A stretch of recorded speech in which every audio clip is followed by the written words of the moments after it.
बाहेरच्या बाजूला जायचं आहे.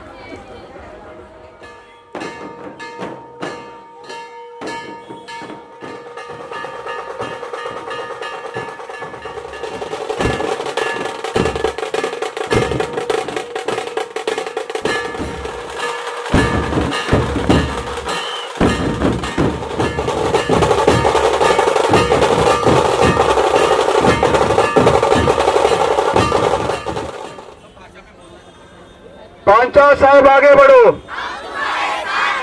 ये हुई ना बात. आज का जो दिन है बहुत ही महत्व का दिन है और मुझे लगता है कि देखो यहां से आवाज बहुत कम आ रही है. यहां से आवाज बहुत कम आ रही है. हमारी नहीं है ये जीत आपकी वजह से हम यहाँ पे खड़े हैं. आज अपना एक कार्यालय है. हर बहन महिला के लिए कभी भी ये कार्यालय खुला है. कोई भी तकलीफ है मैं और पंचायत साहब हमेशा खड़े हैं. आप कभी भी दरवाजे पे आइए.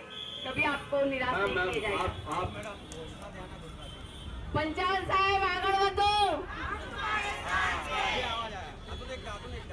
देखिए ये जब पंचायत साहब आगे बढ़ो. देखिए ये जब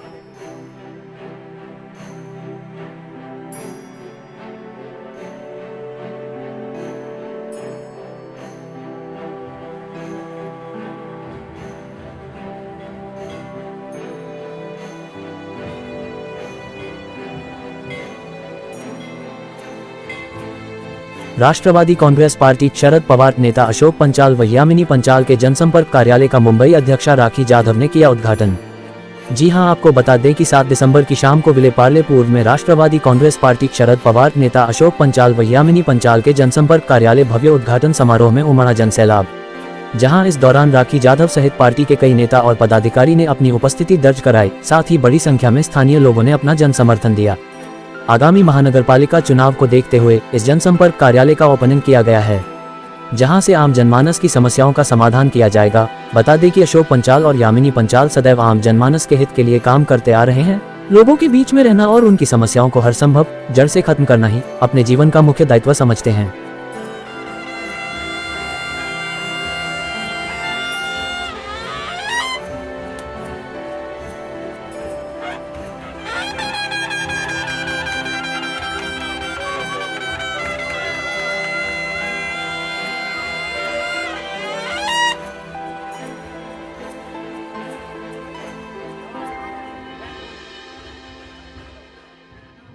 इस पश्चिम उपनगर के इस प्रमुख तालुका में विले पार्ले इस तालुका में अगर हम देखेंगे तो हमारे सहयोगी भाई श्री अशोक पांचाल जी जो मेरे साथ मुंबई के सचिटनीस की जिम्मेदारी लेकर इस तालुका में काम कर रहे हैं और उसी के साथ मेरी बहन यहाँ पर यामिनी पांचाल जी जो जिस दिन से उन्होंने गुजराती विभाग का मुंबई का अध्यक्ष पद स्वीकारा है उस दिन से मुंबई शहर में लोगों तक पहुंचकर समाज के लोगों को अपनी पार्टी के साथ जोड़ने का एक प्रमुख कार्य जो है वो उनके माध्यम से यहाँ पर हम देख रहे हैं.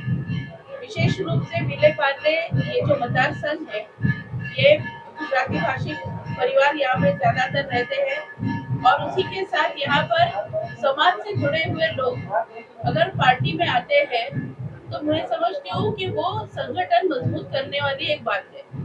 आज इस जिम्मेदारी को लेकर आज यहाँ पे एक प्रमुख स्थल पर जैसे स्टेशन के बिल्कुल करीब ही यहाँ पे पार्टी का कार्यालय बन रहा है और इस कार्यालय के माध्यम से मुझे विश्वास है कि आने वाले दिनों में लोगों को अपेक्षित कार्य इस कार्यालय से दिया जाएगा.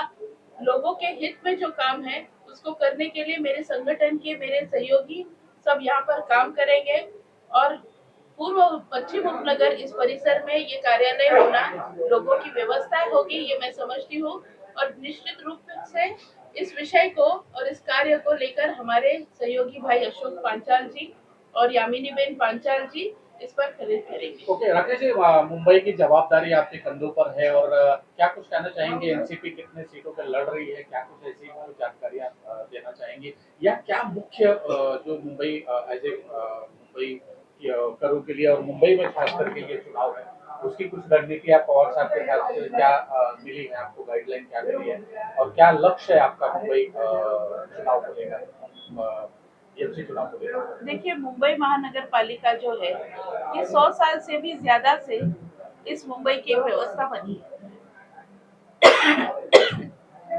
और आप देखेंगे तो ये व्यवस्था जो है 100 साल से भी ज्यादा से मुंबई महानगर पालिका एक व्यवस्था है। मुंबईकरों को जो नागरिक सुविधाओं की कामों की अपेक्षा होती है, इन कामों को पूरा करने का काम मुंबई महानगर पालिका से होता है। आप देखेंगे तो 2022 में नगर सेवक कार्यकाल समाप्त हुआ। अपेक्षित ये था कि उसी साल चुनाव होने चाहिए थे, लेकिन सत्ताधारी भाजपा जो है वो मुंबई शहर में चुनाव नहीं चाहती है, क्योंकि उनको मालूम है कि आज मुंबई के लोग जो है वो एक अलग तरह का इसमें उनका जो कार्य पद्धति है वो देख रहे हैं और उससे वो काफी नाराज चल रहे हैं। और इस वजह से आज आप देखेंगे तो 2022 से लेकर 2025 तक मुंबई शहर को नगर सेवक नहीं है, लोक प्रतिनिधि नहीं है, और आमदार और खासदार जो है वो सत्ताधारी पक्ष के अगर होंगे तो उनको निधि दिया जाता है। माजी नगर सेवक जो सत्ताधारी पक्ष के हैं उनको निधि दिया जाता है। यानी यहाँ पर मुंबई महानगर पालिका का जो पैसा है ये पूरी तरह से अपने पार्टी के प्रमोशन के लिए भाजपा यहाँ पे वापर रहा है।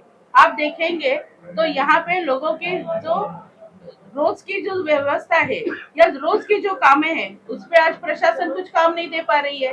जो काम आप चाहते हो तो भाजपा के कार्यालय में आओ तो आपका काम होगा, और भाजपा के कार्यालय में जाने के बाद कहा जाता है आप भाजपा के पदाधिकारी बनो, आप भाजपा के मतदार बनो, फिर आपको आपका काम किया जाएगा। मैं समझती हूँ कहीं ना कहीं सत्ता का दुरुपयोग जो है यहाँ पर भाजपा के माध्यम से हो रहा है, और इन सभी बातों को समझते हुए हमारे सहयोगी जो पदाधिकारी यहाँ पर है वो निश्चित रूप से लोगों के काम आएंगे। वार्ड से लेकर लोकसभा तक इसके पहले 10 साल भारतीय जनता पार्टी के यहाँ पे सत्ता थी, तो कितना मुश्किल, कितना डिफिकल्ट हो सकता है आने वाले चुनाव में मुंबई महानगर इस वर्ष? देखिए, आप देखेंगे तो जैसे चुनाव नजदीक आ रहे हैं, हम समझ रहे हैं या हम ऐसा कहा जा रहा है कि जनवरी में इलेक्शंस होंगे।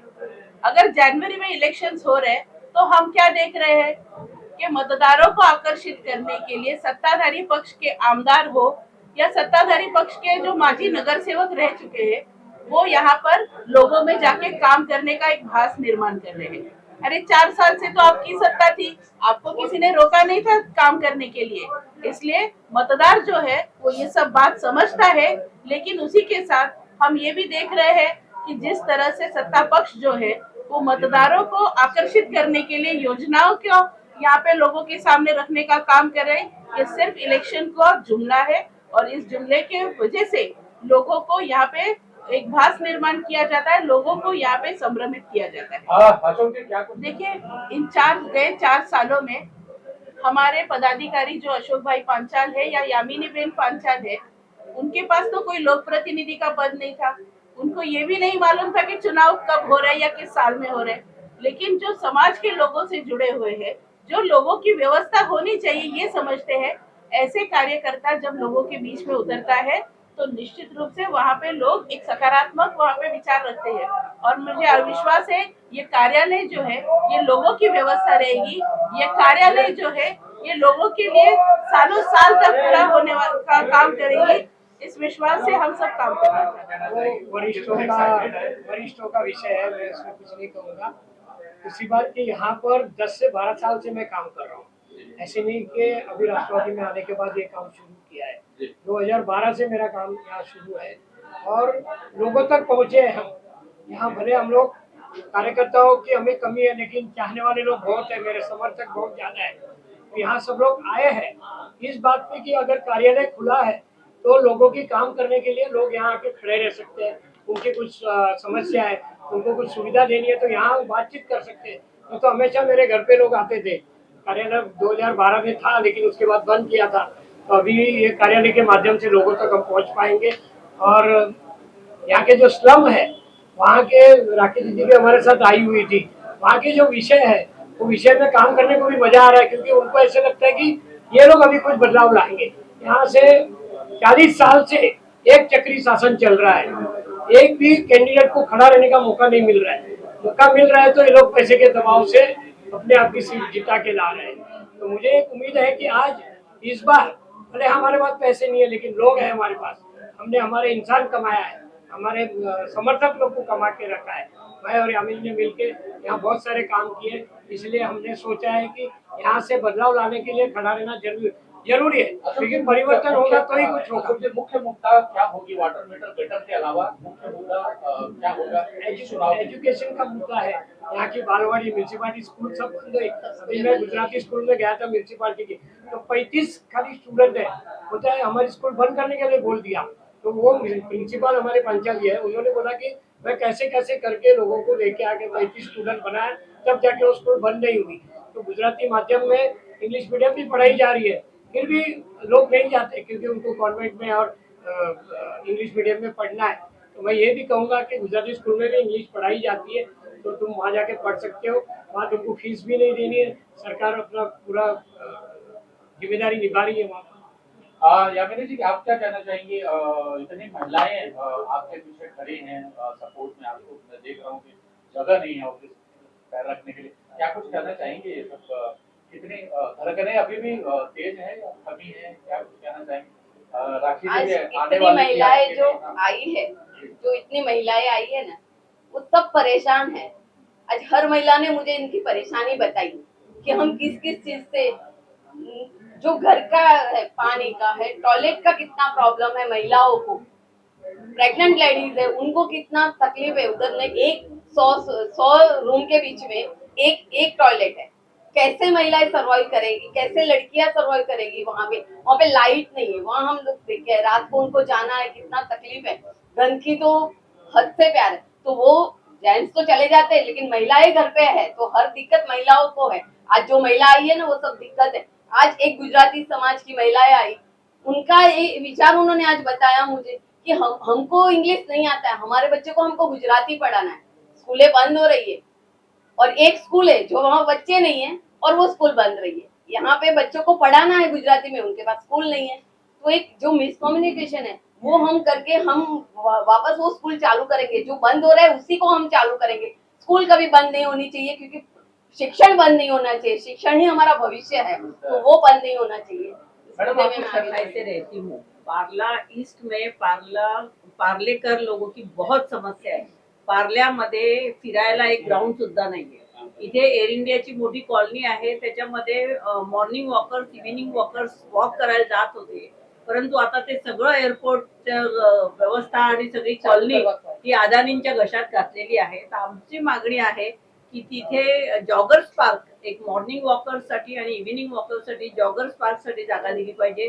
तिथे एक स्विमिंग पूल असलं पाहिजे, तिथे जिम असलं पाहिजे, कारण पार्ल्यामध्ये जसे गुजराती म्हणाले तसं मराठी लोकांची संख्या खूप मोठ्या प्रमाणात आहे।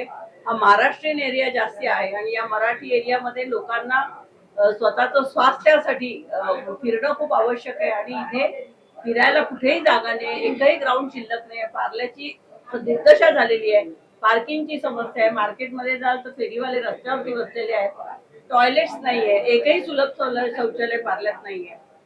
पार्ला स्टेशन मधनं जेव्हा मी जाते तेव्हा लोक सगळे सांगतात की इथे एस्किलेटरचा जिना पाहिजे, लिफ्ट पाहिजे, पण तिथे एस्किलेटरचा जिना नाहीये।